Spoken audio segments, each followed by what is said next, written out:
Good afternoon, everyone. Thank you so much for joining us for this KALＡ Times ASAP talk.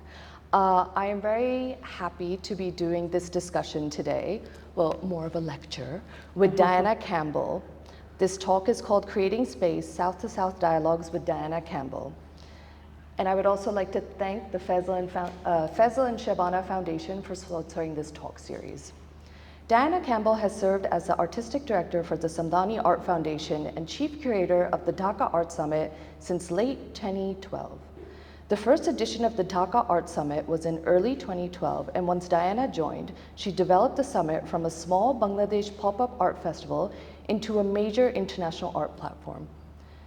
During the last decade, the Dhaka Art Summit has evolved into one of the most predominant festivals in South Asia, celebrating the arts of the region. Curators and artists from all around the world now converge at the summit to conduct research and explore diverse landscape of South Asian arts across many disciplines. In addition to her role as Chief Curator of the Dhaka Art Summit, Diana has concurrently in the process of establishing the new permanent home of the Samdani Art Center and Sculpture Park, Srihatta, based in Sylhet. Through this, she has been curating various international voices and exhibitions and presentations at the foundation. Throughout this period, Diana has also worked on several different curatorial projects around the world, which includes Desert X 2023, Freeze Projects 2018 and 2019 in London, and collaborated with various institutions such as A Field, Mumbai Art Room, and the Kiran Nathar Museum of Art. It is evident from her track record that Diana is focused on creating sustainable structures and formats within the arts to provide more spaces and nurture experiences for the artistic community. While fostering and developing these spaces for artistic, curatorial, and educational growth in the arts, she has also demonstrated that adapting to local and global environments in the arts is a crucial aspect in designing and implementing new spaces between spaces in South Asia. And from there, I'm going to let Diana speak. Great. Thank you so much. So thank you so much to KALΑ, to the ASAP team, to everyone here at the Leno Wendt Center, but also to everyone listening here and the many people that are part of this first part of this title, Creating Space. Part of creating space is paying attention. And there's also a sense of care in that attention. How do you build something? And next slide. This story, a lot of people know what Dhaka Art Summit is now, but it's very different from when it started. And I see lots of parallels with what we're seeing here today in an existing structure. So we're here in the Lionel Wendt Art Center, which is an existing structure in Sri Lanka. The Dhaka Art Summit happens in a building called the Bangladesh Shilpakala Academy, also has Kala in the name. It's an existing institution founded in 1974, and it supports artists. So the Dhaka Art Summit is not a biennale, partially because Bangladesh already has a biennale. It's called the Asian Art Biennale. It is hosted by the Shilpakala Academy, so it's hosted in the same building as the Dhaka Art Summit. Before the Dhaka Art Summit came, Dhaka has a vibrant art scene that was active every day. Perhaps what was lacking was a platform to allow these practices that are incredible and happening on their own terms, with their own visual language and their own formats to translate outside. So I was talking to someone this morning about how, so here you're looking at a picture of a collector couple. So this is Nadia and Rajib Samdani. They founded the Samdani Art Foundation, which is the foundation I'm the artistic director of, that produces the event called the Dhaka Art Summit. So when they were young collectors in 2011, there was a lot of interest in South Asia, but South Asia really meant India. So this was the time where like the Tate South Asia Acquisitions Committee was starting. You had shows like the India Highway, you had Paris, Delhi, Bombay. Bangladesh doesn't have commercial galleries that represent artists. It doesn't have, artists didn't have studios at the time. They were working out of their homes or making artist-led initiatives to present their work. There weren't really formats, like if you were a curator and you wanted to go to Bangladesh to do research, it was a bit difficult to do. Also, the internet wasn't as ubiquitous as it is now. And the Samdanis wanted to create something, they could perhaps support a few people to go and show their work abroad, but they wanted to create something that would actually bring the world to Bangladesh to see art in that context. And how did they do that? So I wasn't involved in the first summit in 2012. Actually, who was involved was Christie's and a bunch of art gallery friends of the Samdanis. So the Samdanis, Rajiv made his own money. He dropped out of school because he had the choice of like making money or going to class, and he decided to make some money. They built their relationship together collecting, and I hope they're not mad I'm telling the story, but I think it's a great story. It's a good story. They saw, I think it was a, my brain is blanking. They saw a work of a Bengali modern artist that they really wanted to buy at Christie's, and they bought it. And they didn't know how things work, so they went to the catalog desk in London after, and they wanted to buy the catalog. And you can't buy a catalog after the sale happened. And it was this kind of kerfuffle of how they didn't understand how this system worked.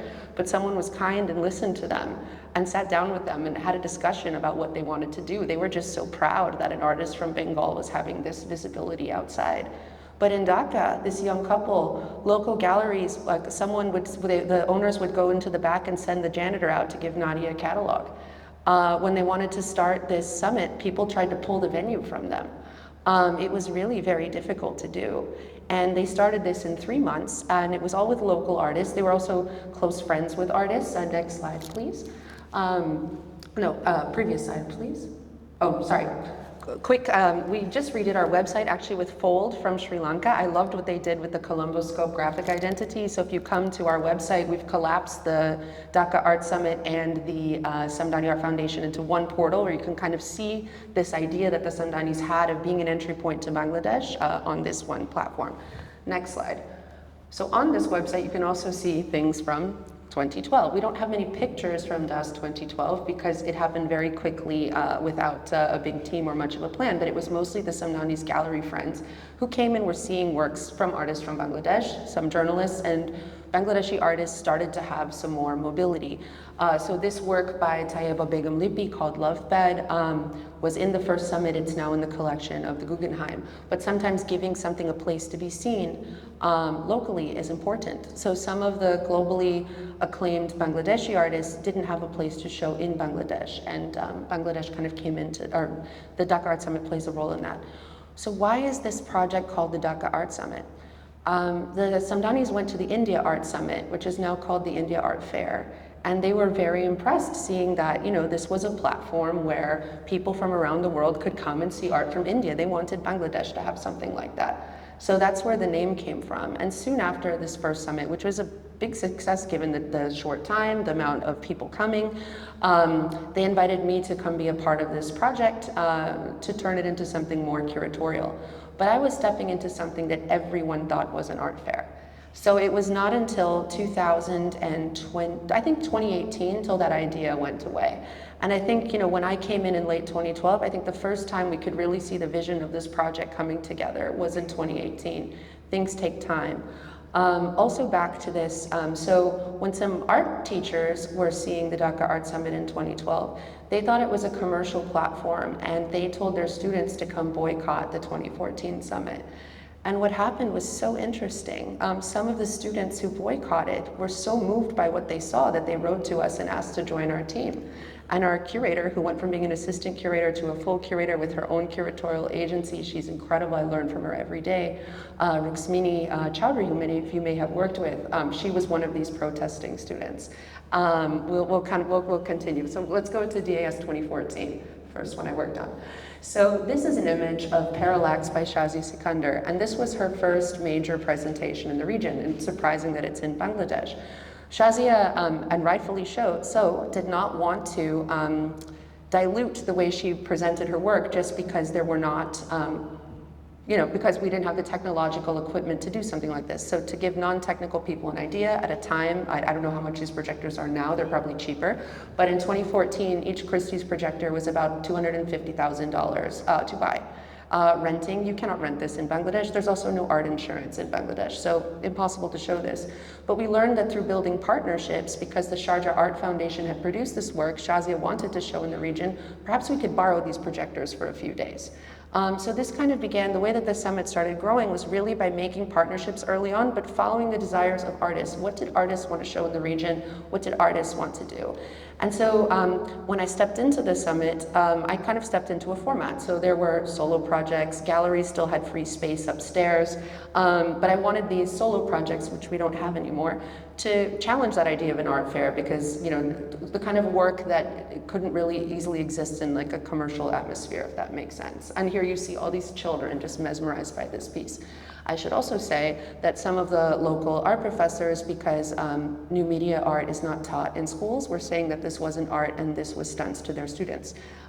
Even though this is, a masterpiece of contemporary art. So, but these things change over time. The younger students have become professors. We've really seen a huge shift in how art is produced, shared, and cherished locally and also internationally. Next slide, please. We produced this beautiful project by Naim Mohammed, which was a newspaper that imagined what would the world look like if the ultra-left had taken power in the 1970s. Again, this is in a government venue, so this is interesting to be, presenting this in a government venue. These newspapers are free to take away. Naim is also a writer, so I think it was really interesting to show this in this format. And something is interesting, so he writes about this in his recent book. He edits out the Dhaka Art Summit. He refers to it as an art event, but it was here in the Dhaka Art Summit. And I was so happy to read this because I had never thought about this at the time. There was a beautiful review of the Dhaka Art Summit. So I say beautiful because it was positive, but actually there were major problems with it if I see it with my eyes of today. It was saying that the best artists in Bangladesh are based outside. I don't think anyone would say that now. Also, is art a competition like that? But part of this project is also training people how to see things. So maybe this journalist at Le Monde had only seen, maybe the artists from outside had that opportunity to show in an international biennale context, but maybe there's other ways of showing things. And so these first summits, you see here, the walls are red. These are false walls that were built in the building. You'll see how we changed over time. But this started with really trying to create a format that looked like other formats. So perhaps this room could look like a room in a museum. We kind of learned over time, things in the region look differently, and let's do things our own way. Next slide, please. So this is a work by Rana Begum. I absolutely love this work. And Rana, most people knew her for these large-scale powder-coated aluminum sculptures. We can't do that in Bangladesh. So what we can do is work with artisans to make thousands of baskets where this work could actually distill the role of light in her work. So this was recalling early memories she had in a mosque in Sylhet about the calm and quiet that she was seeing with this light moving through the mosque. But there's also a problem with this, that now a lot of foreign curators and journalists have fetishized this line without seeing the role that British art has played. So it's, but anyway, this was a big shift in her work, and although she had been active in London for a long time, her first institutional solo show in London happened because someone saw the work in Bangladesh with us. Next slide, please. So this is an image of, so the Dhaka Art Summit is not a collection building platform. The Samdanis do collect, but I think something over our last, over a decade working together, they also see themselves as producers. So it's also, something where we're with artists, or when I try to explain, we usually work with artworks that don't exist yet. However, some works from the collection come into dialogue with others as we create exhibitions. And what's also nice is sometimes the same works show in different editions, but they're read differently because of how the exhibition comes together. So this is an image of a show from Dhaka Art Summit 2014 that Deepak Anand had curated. So we also like to call in lots of different interlocutors and voices to collaborate with us. So it's not one person's view of what the region is or one person's view of what kind of art is good. We want to break down that idea of being a gatekeeper and allow our curators to meet as many artists and include as many artists as possible. Next slide, please. So here is Nikhil Chopra. It's also interesting, all these tropes that you get for people that don't understand the complexities of certain regions. Most people were shocked to see that Nikhil Chopra could be basically naked in a government venue. In Dhaka, it was fine. People loved it.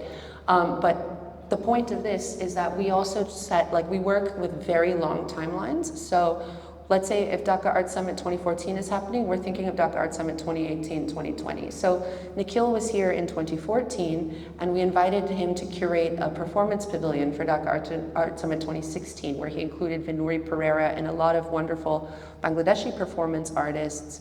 And that experience really helped propel many of these artists to another to another, I guess, field of possibility, because they could also understand possibilities for performance art that existed outside of Bangladesh that they hadn't had access to before. Next slide. So this is just an image of Bidesh, the show that Deepak Anand curated. Here you're seeing a work by Ghazi Nafiz Ahmed, but it's of gay lovers. And a lot of people also, speak about, is it safe to show this? We show this kind of work, and we've showed this work many times. It's also part of the Samdani collection, but to public audiences this time of like 600,000 people in 9 days. So we also try to create that platform where it's publicly safe to be privately vulnerable. So like the best compliment I ever received in the Dhaka Art Summit was a group of queer teenagers saying that they felt safe to be themselves there. And that's what we're trying to do in this platform. Next slide, please. So here's an image. You're going to see Rajiv, a young Rajiv in the background. So the Samdanis are really very actively involved in this. It's not that they're just the funders. Like, they're there to also host and welcome everyone, and they're very proud. They're very proud of the public. So actually, I think that's something that also makes the summit so special, is that we really it's free, it's open to the public, anyone can come, and through word of mouth, because people have a good time there, we also have a food court. We subsidize the food to make it cheaper. We have family days. We really try to imagine what's a day like out for a family at Dhaka Art Summit, or even if you don't have a family, how do you create that environment of joy, but also to engage with critical artworks? So that's another very, very special part of Dhaka Art Summit. But the first, I think the 2014 summit, we had 20,000 visitors in 3 days, and the last one we had, as I mentioned, 600,000 visitors in 9 days. That's not to say, one person taking in an artwork for a long time and being moved by it is much more important than 600,000 people Instagramming something. But I think the fact that this is part of public life in Bangladesh is an important thing to point out. Next slide. So we also realized, this is in 2016, there was also an absence for a dialogue on modern art in Bangladesh. So we decided, while we see ourselves as a contemporary art platform supporting new work, supporting artists, supporting artists in their creation process, we realized that there was an art historical hole that we needed to work to fill. And this was also the first time we kind of started looking at exhibition design. So you might notice these cute feet on the ground of this space, but this also is likening to here, because this is a government building. We are not allowed to drill. We are not allowed to put holes. So we had to start figuring out how we work with this building differently. So this was a start. Next, please. So here we have images of Rashid Chowdhury's beautiful tapestries. So Rashid Chowdhury, when he was, how do I say, I guess tapestries are really accepted in the mainstream world of modern and contemporary art today. They weren't at the time that he was working. So, people would know Zainul Abidin, they'd know SM Sultan, Rashid Chowdhury not so valued or paid attention to. And so we took loans from the National Museum. That's what's also nice. In Dhaka Art Summit, we can work with everyone. So we work with the National Museum, we work with local artists-led initiatives, galleries, private collectors, but we were able to do a major showing of Rashid's work. And actually through our work, I'll skip the long part of the story, we were able to reconnect with the family who actually lives in New Jersey and is not so connected with the Bangladeshi art world. So I think sometimes by doing work publicly, you're able to reach people that you might not be able to reach through these kind of private art world professional channels. Next slide, please. Here's an image. So this is important to look at what the summit used to look like. We'll get to how it transformed. This was a commission by Sandeep Mukherjee called The Sky Remains. You're seeing kind of what the building looks like. It's a multi-story government venue, but there's a huge white false wall there that's holding that piece. The other thing, we have 120% import tax on foreign art and no art insurance. So working with galleries was very important because the galleries are lending us their insurance policy to be able to insure these artworks. And a lot of kind of back-end logistical work is being done through this team building between the artist, the gallery, private collectors who are lending works also under their insurance policies. It's a very complex thing to stage an international show like this. But to build walls like this is also extremely expensive, where that work should probably be going into the production of artworks or into supporting new thinking, not just walls that go up and down. So this was a big fight that started in 2016 and was only won in 2020 to get rid of these walls, but we'll see this over time. Next slide. So here's an image of Inori Pereira performing in Dhaka Art Summit, but again, this was seeded by Nikhil Chopra being with us in 2014, so it's an ongoing process of building things. Next slide, please.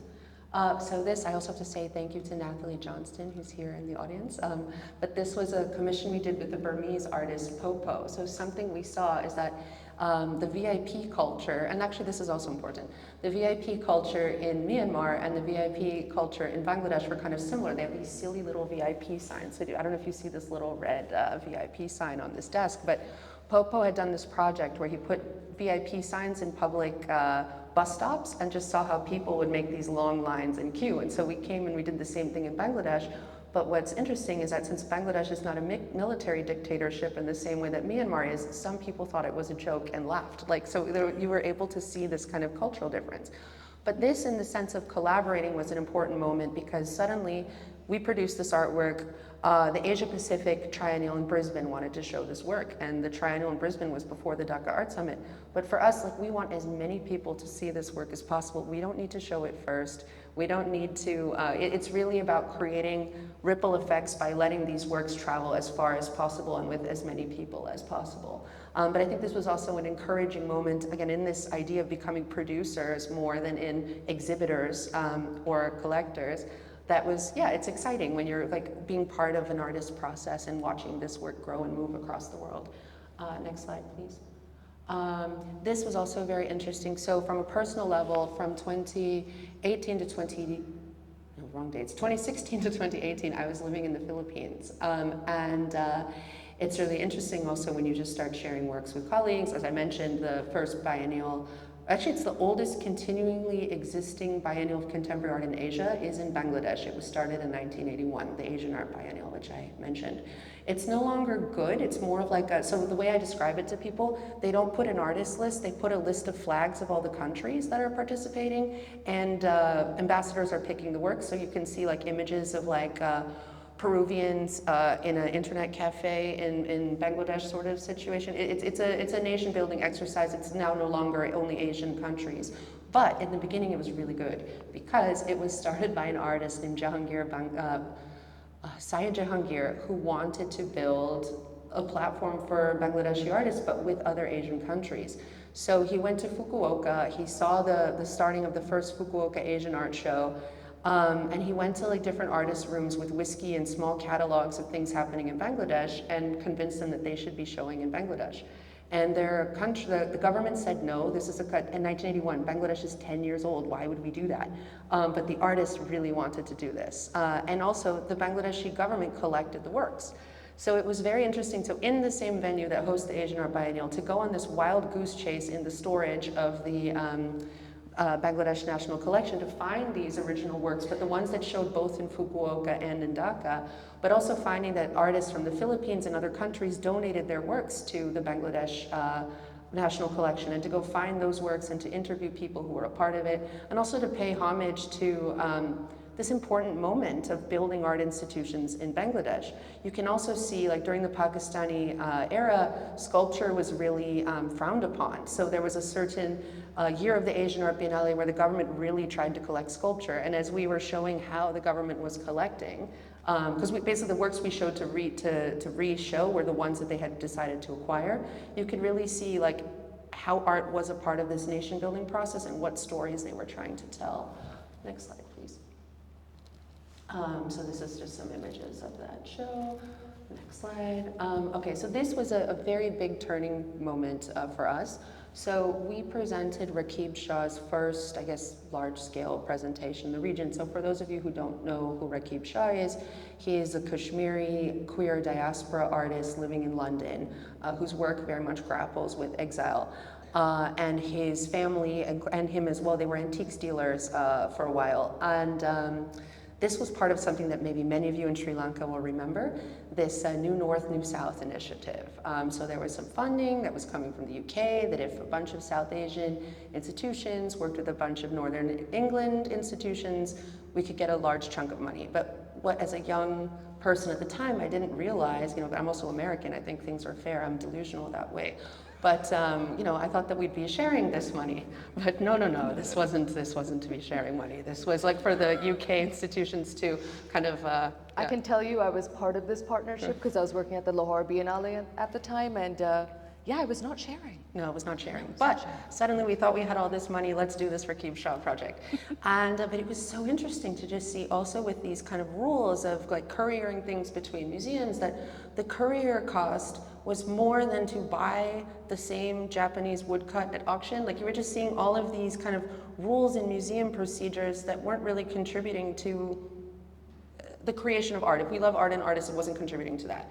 Also, people were applauding us that we made Western museum conditions in Bangladesh, but I started looking at this and was like, well, actually, that's really bad for the environment. Artworks are not created in these contexts. Maybe we shouldn't do something like this. So we're happy we did it. It was also kind of a turning point of trust in the sense of, you know, each one of these paintings is probably £1 million, and the galleries were ensuring this for us. So it was this kind of trust, like doing this enabled other things, so I'm happy that we did it, but it was a really beautiful pivot point of value shifts, and sometimes you need to make that value shift by doing it and making the mistake. So this allowed us to get rid of the walls in the future.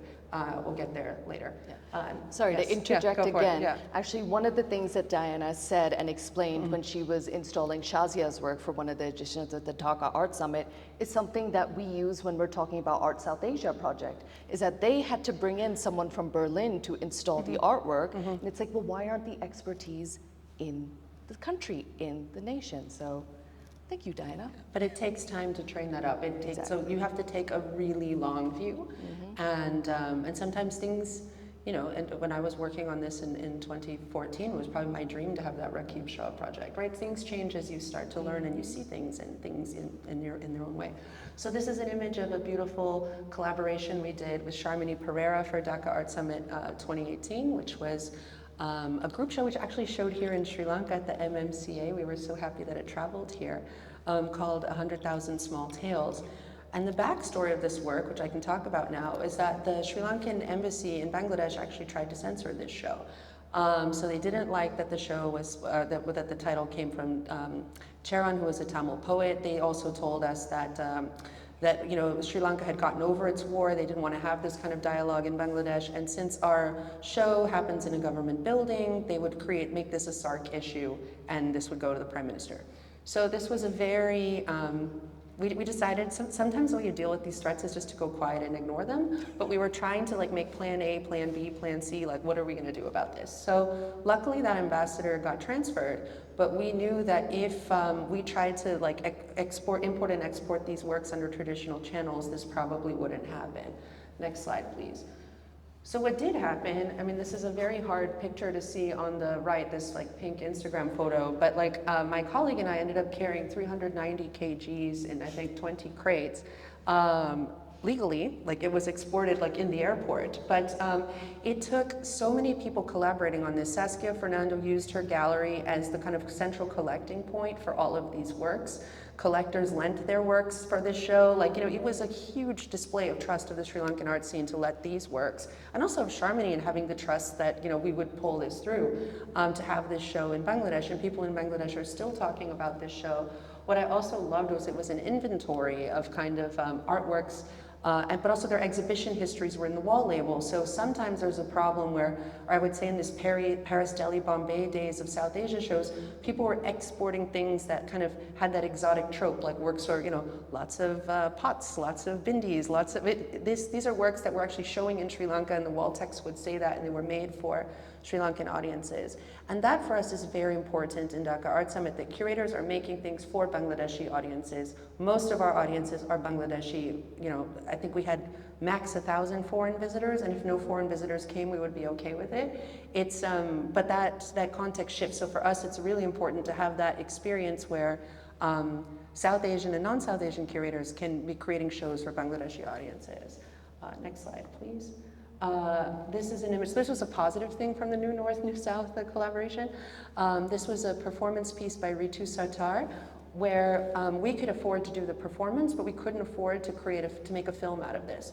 The Liverpool Biennial could not afford to do a performance, but could afford to make a film. So we found that by coming together, we were able to produce much more than we could do separately. So we started to think in these sorts of ways. How could an event in Bangladesh become an artwork that exists past the event elsewhere? So we're always thinking about this thing, like what's the event, what's the aftermath, what does this do?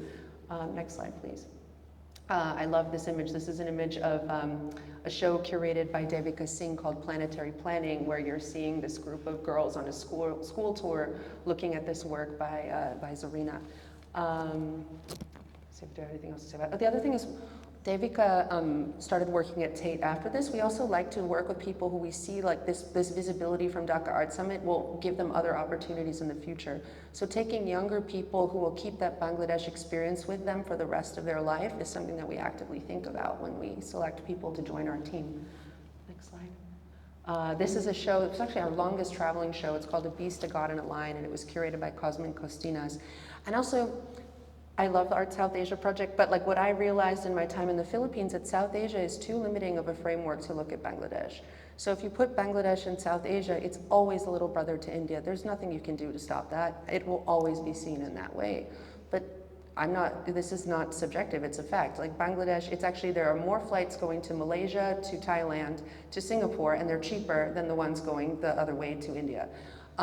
So the national airline at this time, the only city Biman flew to directly in India was Calcutta, but it was flying, elsewhere in the region. And if you look at the border point that Bangladesh shares with Myanmar, if you look at folk culture in the south, there are tons of, even New Year's dates, there's many, many similarities with Southeast Asia. So in 2018, it was kind of this thing of we were gonna shift, we kind of moved out of being in the South Asia position to looking at this place in between regions.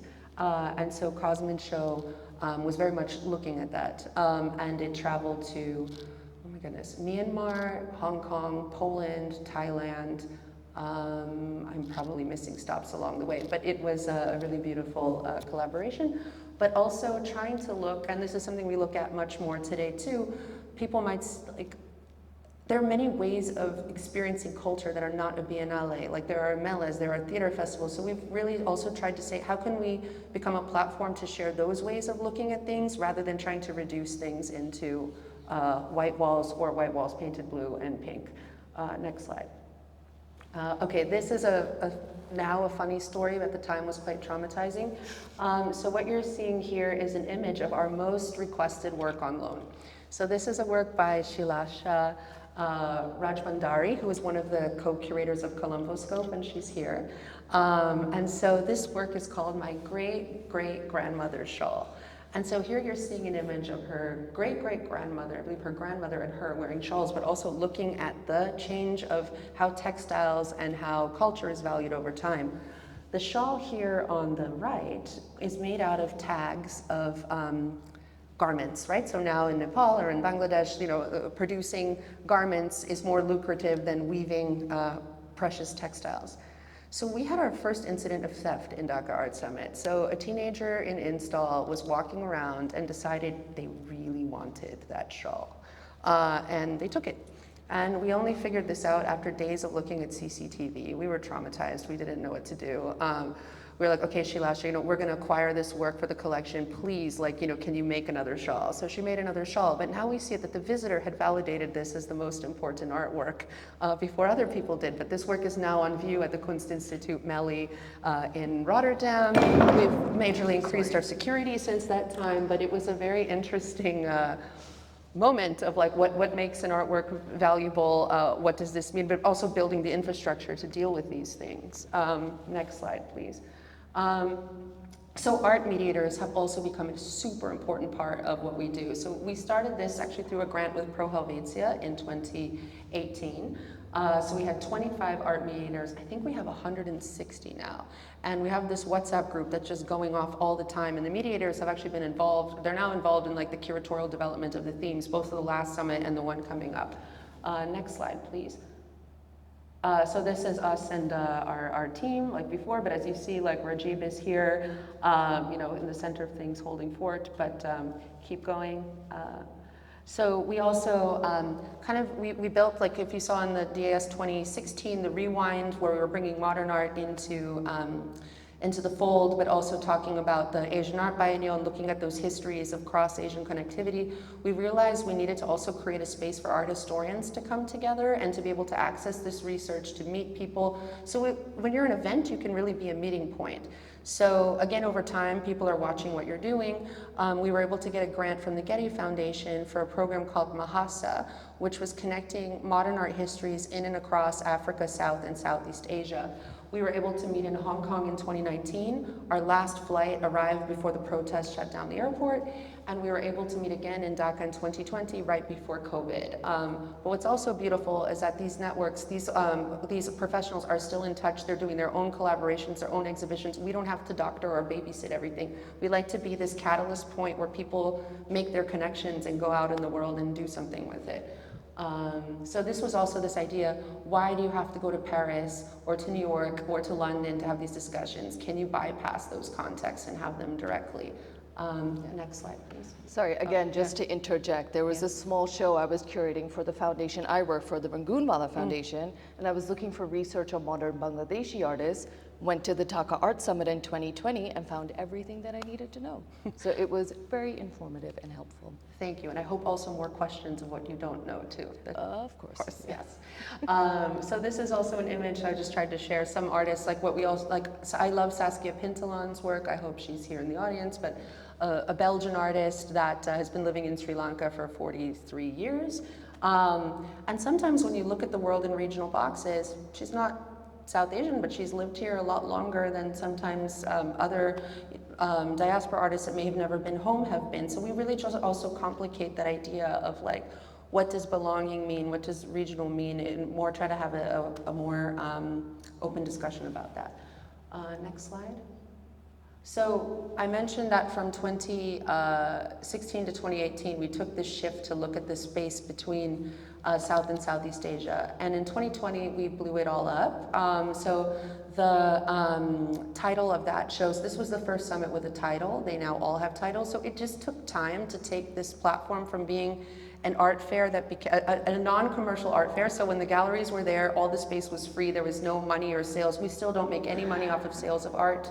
If artists sell work out of the summit, we don't take a commission. We have contracts where we ask to be credited if the works are showing in other places, just because of all the work of the whole team that goes into it.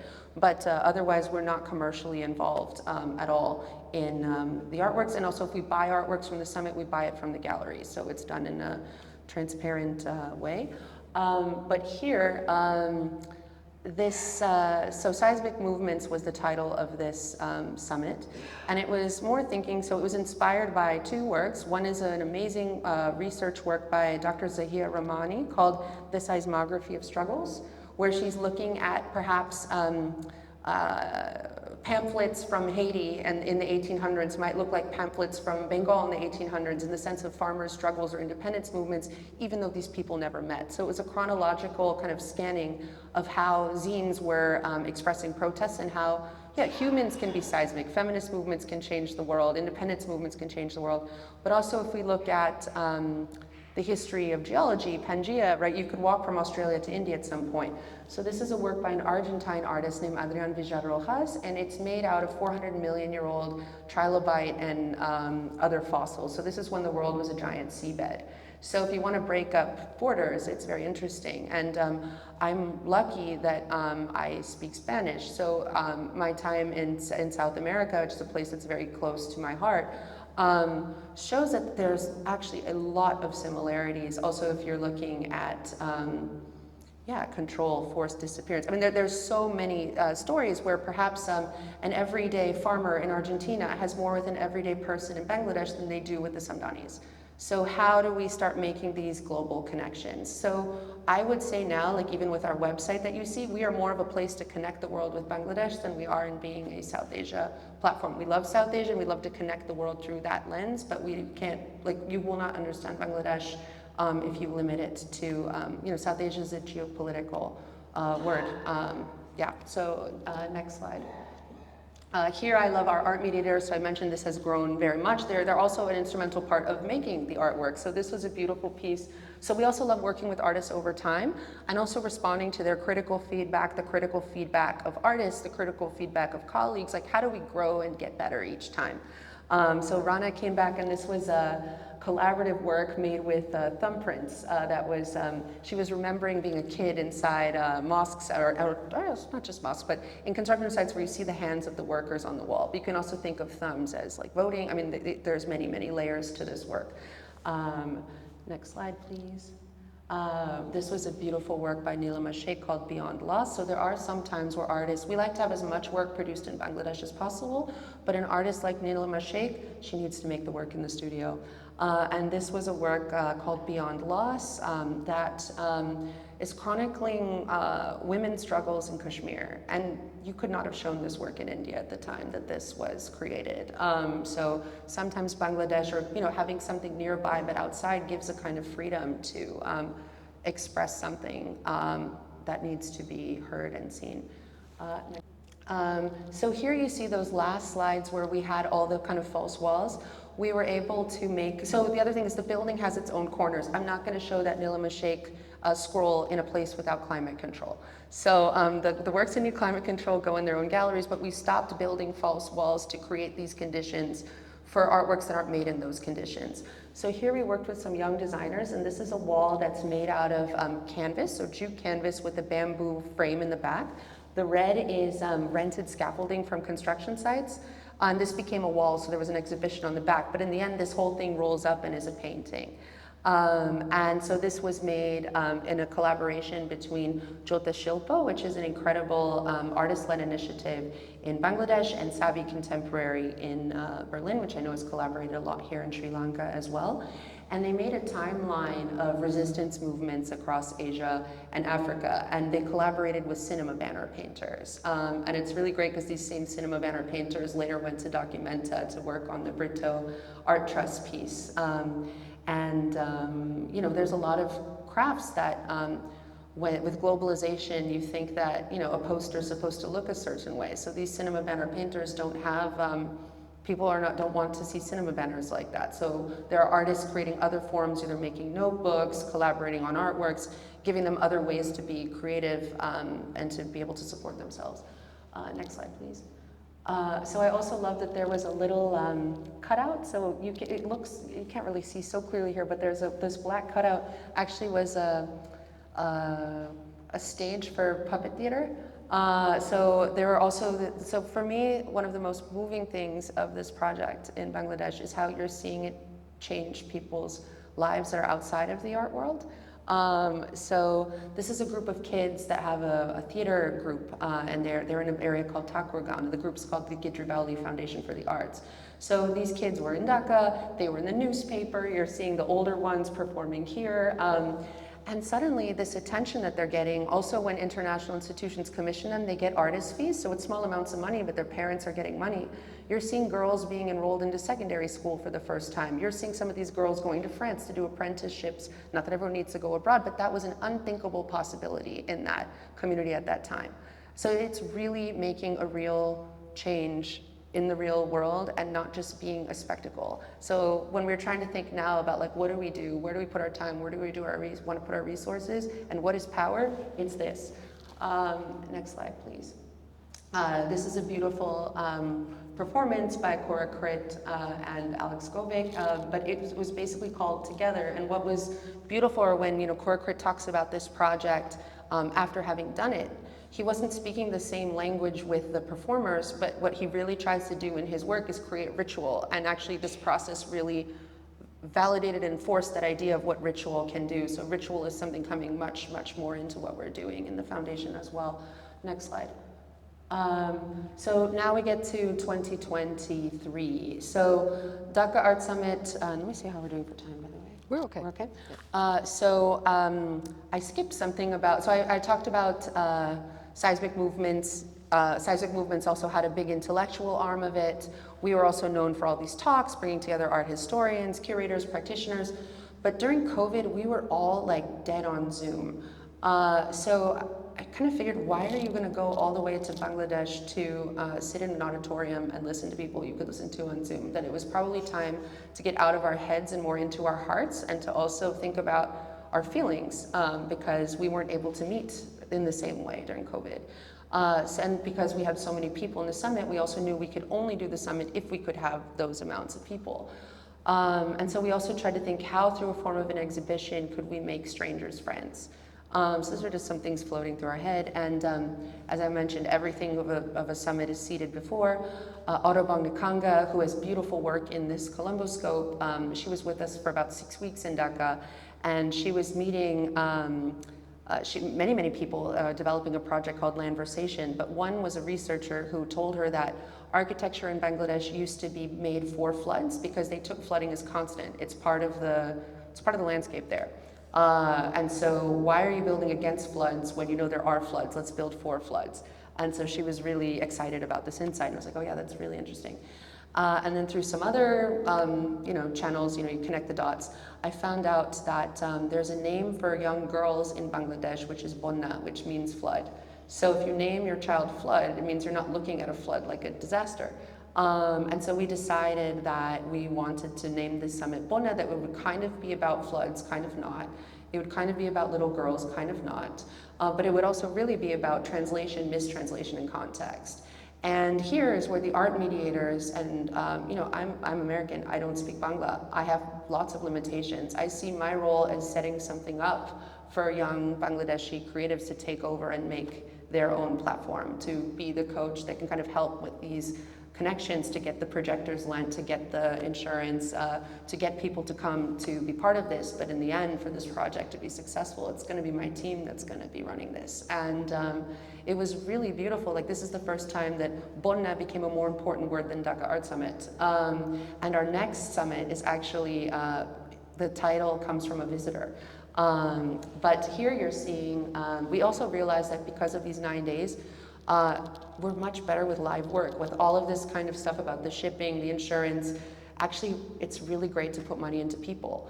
So this is a beautiful performance by a Belgian artist named Meet Warlop, and she created a piece called Chant for Hope, which was inspired by images you're seeing from the language movement in Bangladesh in the 70s, right before the war. So artists were making signs, they were protesting in the street. Bangladesh, for example, exists as, it's like the land of people who speak Bangla, because they wanted to fight for the right to speak Bangla when Urdu was made the official government language, and that they were fighting for that ability to express themselves in their own language. So this is a durational piece with 11 Bangladeshi performers. So when they're performing, they're casting these words in plaster. And so the process of the performance, they wrote a rap song. So this Belgian artist worked with young people to create a rap song in Bangla that was stuck in people's head for a super long time. There's now a record coming out, but would pass these words into the audience and kind of create this mass ritual as you were walking into the space. But again, this is a learning lesson for anyone trying to work with live art, also things for me to learn. So if you're writing a song and you're going to perform it, you need the same sound system to play the sound the whole time. A sound system like that costs about 20,000 euros, and you need it during the rehearsal. So for people that don't understand that, why can't you just use a little speaker? You cannot produce work like that if you're doing that. So this was through a partnership with KALÀ, the Centre Pompidou in Brussels, that we were able to have the funds to produce this piece to the level that was needed. In the same way, the Pompidou will have the film of this work, we did the live version, and we look forward to more collaborations like this in the future.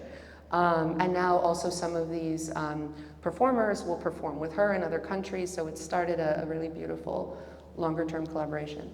Next slide.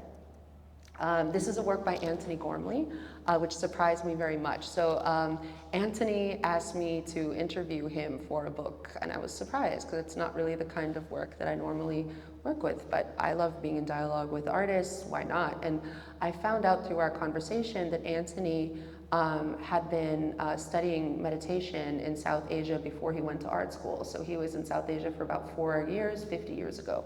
And it was his dream to go to Bangladesh, but the war kind of stopped that dream. And when you know that, and you start looking at these sculptures of his body, which are him trying to find the inside of existence, and him being stuck in the case of his own body, which today is a a very tall white old man could become a woman, a short woman in another lifetime, it makes sense in another level. So we would never be shipping sculptures like this to Bangladesh, but we told him we'd love to work with him. And so this is a collaboration. And also he came and also acknowledged that role that his time in South Asia played in his development as an artist, but also was so generous with young artists and giving them feedback, advice. He's still texting some of them when he sees them, their works abroad. It's a very beautiful kind of relationship that was formed there. But here he worked with a community of bamboo artisans, and he was WhatsApping with them. He went to go visit them. They came to the summit, but this is a 2.5 kilometer line of bamboo that was kind of wound into a sculpture. Kids were running through it, adults were running through it, but it was all recycled in the end. And it was actually one of the most economical projects in the summit, which is surprising when you think of the market price of an artist like that. Next slide, please. This I loved. So also, as I say, reacting to criticism. There was a student newspaper in Chittagong that said, oh, Dhaka Art Summit, a platform for Bangladeshi artists, 65% Bangladeshi artists. So we are always at least 65% Bangladeshi artists, but why do they have the least time to talk in the worst spaces? I was like, that is interesting. So we needed to work on that. So this is a project we're really proud of, which is by Joyda Brawaja, who is an indigenous artist from Bangladesh. Flooding, so I mentioned Bonna, the theme, but flooding is sadly a weapon used against indigenous people in all parts of the world to get them off of their land, right? If you want to build hydroelectric dams, the cheapest and easiest access land you can get is usually indigenous land. So this is a trope that links indigenous people all over the world. And in Bangladesh, there's a beautiful lake, Kaptai Lake. People go and they take romantic holidays on it, but actually the palace of the king is submerged underneath this lake. And most people don't think about that, know about that. But imagine if you're an indigenous person from there and your king's palace is down there, how traumatizing that is. And so here what you're seeing is people from the Chakma and other indigenous communities lifting their king's palace out of the water, holding it up. There's little fish going all over the place, and the Bangladeshi military is reduced to being toy soldiers. Again, this is a government building. This is the first piece you're seeing when you're moving in. The American ambassador is like, how did you do this? Other politicians are like, how did you do this? But sometimes when things look like fun, it's finding every tie. I never would want to make someone feel unsafe. I would never put someone at risk, but you can find the format to say what needs to be said. And this project, the very contemporary, took this to Art Basel, Hong Kong. It was also incredible to see the kind of reach that this could have elsewhere in the world outside of Bangladesh. And this topic for me is very, very personally important because my mother and I'm the first woman on my maternal side born off the island of Guam, which is occupied by the US military. So I'm also very grateful to the Samdanis that they allow this to be a platform for me to express things that I think need to be seen in the world. This is Rana again, and this is a work that she made with fishing nets. Next slide. Kamruzaman Shadin, so also the founder of the Gidri Bali Foundation of the Arts, also has his own practice. And here he was looking at field songs, so songs that are sung during harvest, but perhaps now the harvest doesn't, what happens now in that season doesn't align to what's in the song. So it's a way to kind of track climate change. Next slide, please. Where do the ants go? So we also love giving artists an opportunity to scale up or to work differently. So Afra has been working with video games for a long time, but this is the first time she's made this video game into like a massive object. So this was done through a grant from Pro Helvetia called Together. So we partnered with Pivot in Brazil, with the Kunsale Zurich, and with FHNW in Basel, to be able to work, to pair Afra with a Swiss architect who created this kind of anthill, which was housing this video game inside. This video game is actually extremely subversive. So what happens in this video game is that there's a queen ant. She's sick of her colony, so she leaves. And she falls asleep, but when she wakes up, she has ants, baby ants, eggs, and she suddenly has to be in charge of them, which she wasn't expecting. So the ants wake up, and then you actually click on the ants, and the ants will ask you like questions, like, you know, do you feel safe at home? And you can like say yes or no, and it's measuring the fear. So the ants, like these questions were coming from a survey that she was giving to young Bangladeshis, and then basically as you liked or didn't like something, it was measuring fear versus joy in the colony. If there was too much fear, it would burn, and if there was too much joy, it would flood. But a lot of these things were in Bangla, and we had an election year coming up right now, and this is in the middle of the summit. How was this okay? It's because it looks like a video game. But you know, if foreign journalists come in and they don't read Bangla, or they don't take the time to look at this, they don't understand what they're looking at. So I think what's important is to know who you're doing things for and why, and we really learned over time it's really for our local public and for artists, helping them reach another level. In my own travel, I'm spending sadly less and less time in South Asia because I'm seeing the importance of spending time in other contexts to help what I'm doing in South Asia, and my team is in South Asia. So for example, this year I spent quite a bit of time in Peru and also in Belgium looking at mud architecture. So there are ancient cities from the 8th century built entirely in mud, and people want to say you cannot build this, you can.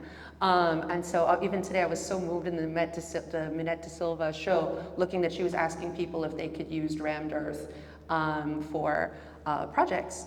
It is very, you know, when you're building concrete and all these things, Bangladesh is ground zero for climate change. So I'm on my fight that was like getting rid of the walls. I want to build, so this will go to Sylhet, but I don't want to use MDF and steel. I want to make a rammed earth version of this, that maintenance in the West is seen as like a pain, like collectors, you don't want to deal with maintenance. But what if maintenance felt like a birthday party and every year it was part of the process of making the work? Next slide, please. Basha Chakrabarti, I'll go fast, but this was again another young artist where we gave her the opportunity to kind of scale up. But what's beautiful here is this braid, which was made of 500 saris from West Bengal, 500 from East Bengal, and one of hers was also a seating place for our publics, right? So how do you, we really are thinking of our public in the design of the show. Next slide. Oh, and there you also see that it's fully open, right? So there's no, we're open to the elements, everything's bleeding in and out of the building. This is a beautiful performance and structure by the South African architect Sumaya Valley, who comes from a Gujarati diaspora origin. So these were fired and unfired clay pots that at night were, there was a performance that evoked the sound of thunder, and the terracotta would start to be washed down. As I've done projects in other countries, I love this project, I tried to do it. Something like this would cost around $300,000 to do in the US. And it's very, very interesting to see what, we don't have money like that, and it didn't cost this there either, but meaning that, you know, supporting people with hands is, for us, much more important than supporting art fabricators, but perhaps in Western context, and I'm not to reduce all Western context, people would rather pay an art fabricator than pay a bunch of people to make something. Next slide.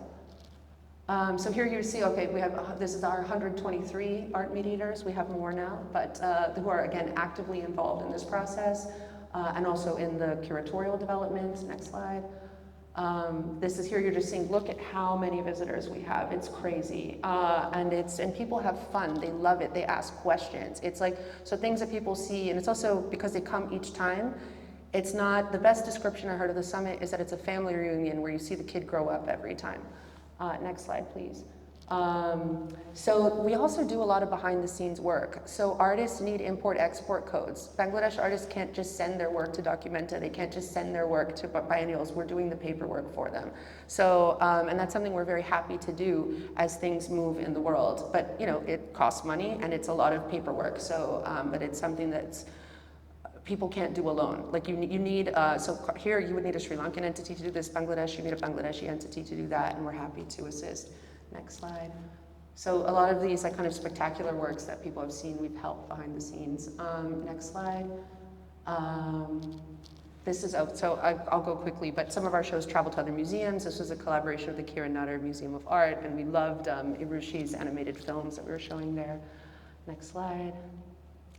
This was also, working with children is important to us. So this was a show I co-curated with Akansha Rastogi from the Kiran Nader Museum of Art called Very Small Feelings.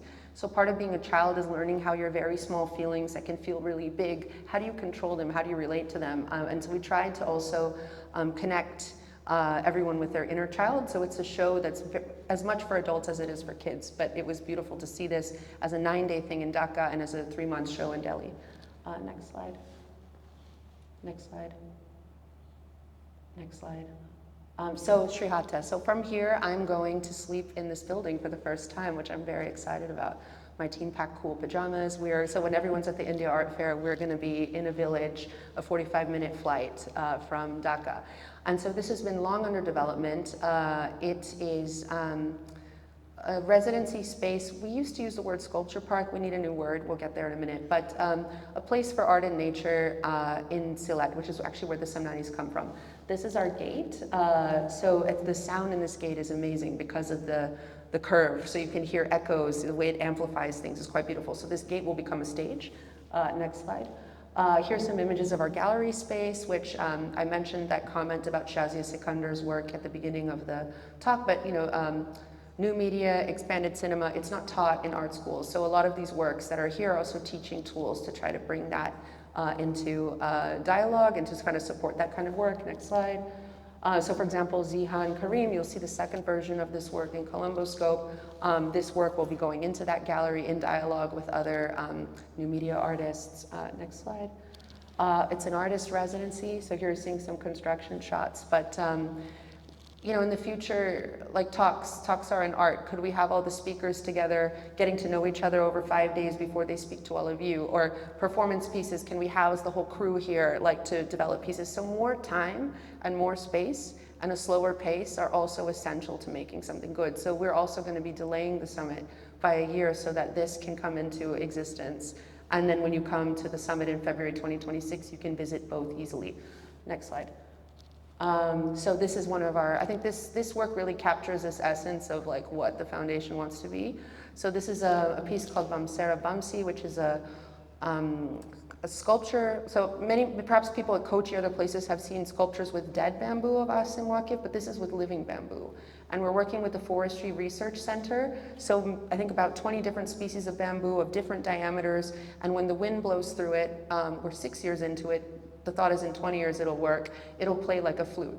But he's also doing research on different forms of instrument making in the region, how people harvest bamboo based on lunar cycles.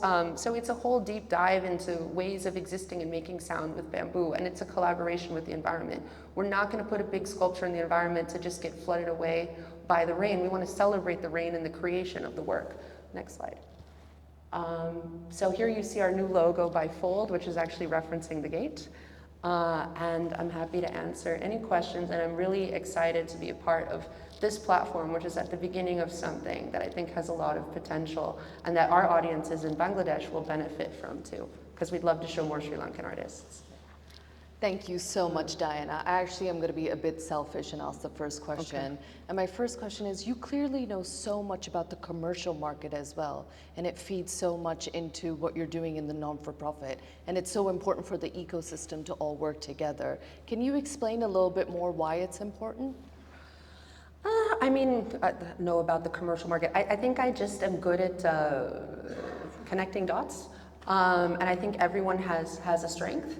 And actually, a lot of the most important or valuable works of art today didn't have collectors in their lifetime, right? So it's all very complicated. But I do know, so the day my brain clicked for how to get art insurance in Bangladesh was realizing that galleries were shipping works to art fairs all over the world. How did they do that? And since the summit kind of looked like an art fair, could we hack into that system? So the answer was yes. But I think artists also need money.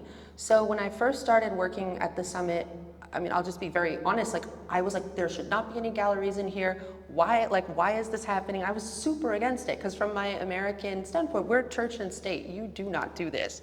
But now, as I learned, because different people and different systems have different ways of doing things, our Bangladeshi artists are able to support themselves and build studios. So if you come to Bangladesh now, artists have studios. How do they have studios? They got galleries in other countries, and some of them are supporting their families. Joyda Brawaja, who it was hilarious. I think DAS 2016, he sold an artwork. He posted a picture on Instagram with a wad full of taka and how it changed his life. He just built a studio, and the studio is also housing other people from his community. He's really a voice for indigenous activism in Bangladesh. So, you have to see things as much bigger than you, and the Dhaka Art Summit is just a flashpoint. But what's more important is what's happening every day. So that is going to be interesting for us moving into Sylhet, where we're going to be an everyday institution when we used to be an event. But yeah, I think it's important. Yeah, people need resources, and I guess every nonprofit needs a profit. My parents wanted me to be a banker, so I kind of have that education skill. But it's yeah. And sorry, I'm going to ask one more question. It is amazing to see the evolution of the summit as well. And it's changed in a way that you have clearly listened to the audiences that are coming, both international and national. And I always love going to the Dhaka Art Summit because, like you said, you've got people internationally coming around from all around the world, but then seeing the local community from ages 5 onwards. It's truly astonishing. Are there any models or institutions that you were looking at while you were shaping this? Or was there any kind of specific inspiration you had gotten from this? Yes and no. When I was really young, I volunteered at the Clinton Foundation. And what was really interesting was that they would bring heads of state, people with ideas, people with money together, and then they would have to come up with proposals to change the world, come on stage, commit to it, and if you didn't do it, you weren't invited back next year. There were some problems with this, but that idea that the right people coming together could change something, that stuck with me. But even this idea of like strangers becoming friends, like this mud architecture thing, like we've worked with mud architecture for Adrian Villar-Rojas's piece with the fossils. There was like some mud architecture around there. It was super difficult to do. I'm not going to go into the production issues, but by some chance, on a Ryanair flight, I met an architect who's a specialist in mud architecture. So I think always being open to meeting people and just being open to having a dialogue. Like I think through conversation, I meet a lot of different people all the time. But I think the most important thing is just not to be with people that are like you all the time. And that I think was what was important about the summit, is really create a place where people that would never meet, who should meet, could do that. And now this sounds really cheesy, but I'm looking at music festivals. Because music festivals, I don't know, just the way that they draw people together, they hold, like music can hold people's attention for longer periods of time, right? I'm not going to remember a wall text, but I'll certainly remember a song. Also now, given that we're good at time-based work, and there's also, as I mentioned, I'm working for the Hartwig Foundation now in Amsterdam that's also producing and collecting this kind of work. So I'm very excited to be going to the Mataran Festival coming up, but like, yeah, what are other ways, because music festivals aren't intimidating to local publics. A word like Biennale is, and so I'm also happy the summit doesn't have that word. I'm also developing a new Biennale that's not going to be a Biennale in another country, my first government project. But yeah, how are you finding these forums where people feel comfortable entering? And I don't know, I think that music space is one of them.